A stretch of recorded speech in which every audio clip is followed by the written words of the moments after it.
Hello friends, চলে এসেছি আজকে একটা আই মেকআপের টিউটোরিয়াল নিয়ে। আর আজকে টিউটোরিয়ালটা আমি কোনো আই নয়, আমার নিজের হাতের উপরেই ড্র করে দেখাবো। তো ফার্স্টে আমি একটু ময়শ্চারাইজার দিয়ে দিলাম, আর তারপরে দিলাম একটু ফাউন্ডেশন আর কম্প্যাক্ট দিয়ে একটু হালকা বেস করে নিলাম। এরপর দেখো আমি ব্রাউন আর ব্ল্যাক কালারের শ্যাডো দিয়ে আইব্রোটাকে ড্র করছি। আজকের পুরো আই মেকআপটাই আমি ড্র করব শ্যাডো ইউজ করে। তো এরপর আমি শেপটাকে একটু ক্লিন করে নিলাম। দেখো শেপটা ক্লিন করা হয়ে গেছে।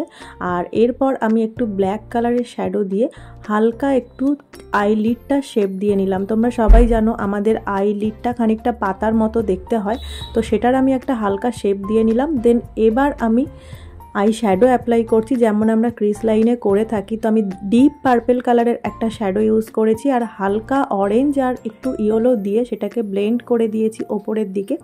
এরপর আমি আজকে দেখাবো যেহেতু হাফ কাট ক্রিস আই মেকআপ, তো আমি কাটটা করে নিলাম। এরপর আমি শ্যাডো অ্যাপ্লাই করব। দেখো আউটার কর্নারের দিকে আমি সেই ডিপ পার্পল কালারের শ্যাডোটাই ইউজ করেছি, আর এরপর আমি একটু ডিপ পিঙ্ক কালারের শ্যাডো ইউজ করেছি। আমি আজকে একটু স্ল্যান্ট করে শ্যাডোগুলো ইউজ করছি, আর তারপরে ইউজ করব পিঙ্কের পরে হালকা একটা অরেঞ্জ কালার। আর একদম ইনার কর্নারে দেখো ইউজ করেছি একটা গোল্ডেন শিমারি শেড। তো এই ছিল আমার শ্যাডো অ্যাপ্লাই।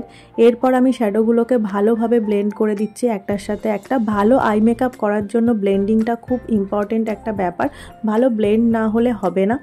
তো এরপরে আমি দেখো আইলাইনার ইউজ করে নিচ্ছি। এখানে আইলাইনারটা পরানোর পরে আমি আউটার কর্নার থেকে মিডিল পর্যন্ত একটা শিমারি শেড দিয়েছি, হালকা একটু স্কাই টাইপের কালারের, হালকা ব্লু। তো সেটার একটা শিমারি শেড ইউজ করেছি। তারপর আমি আইল্যাশ ড্র করে নিলাম ব্ল্যাক শ্যাডো দিয়েই। এই তোমরা চাইলে যে আমি ব্লু কালারের একটা শিমারি শেড ইউজ করেছি হালকা ব্লু, তো সেটা তোমরা চাইলে নাও করতে পারো। এরপর আমি একটু নোজটাকে ড্র করে নেওয়ার চেষ্টা করছি, আর তারপর যেমন আমরা ব্রো বোনে হাইলাইটার দিই, নোজে হাইলাইটার দিই, তো সেটা দেওয়ার চেষ্টা করলাম। এরপর আমি একটু টিপ দিয়ে নিলাম, কারণ আমি একটু ছোট্ট একটা কলকা করব। আমার কলকা ব্রাশটা অনেক পুরনো হয়ে গেছে, একদম ছড়িয়ে মানে গেছে ব্রাশটা। তো যাই হোক, তাও আমি একটু ছোট্ট কলকা করে নিলাম, একদম সামান্য। আমি এখানে 3 ডট কলকা করেছিলাম, আর মিডিলে আমি রেড কালার ইউজ করেছিলাম। আর এই দেখো আমার সম্পূর্ণ আই মেকআপ এবং কলকা সবটাই হয়ে গেছে। আজকে এই ছিল আমার টিউটোরিয়াল। তোমরা কেমন লাগলো সবাই জানিও। এইটা চাইলে তোমরা যে কোনো রিসেপশন ব্রাইডের ক্ষেত্রে তোমরা করতে পারো, আর চাইলে ওই শিমারি শেডটা না ইউজ করতে পারো। তো কেমন লাগলো তোমাদের আজকের টিউটোরিয়ালটা তোমরা অবশ্যই জানিও। Tata, by.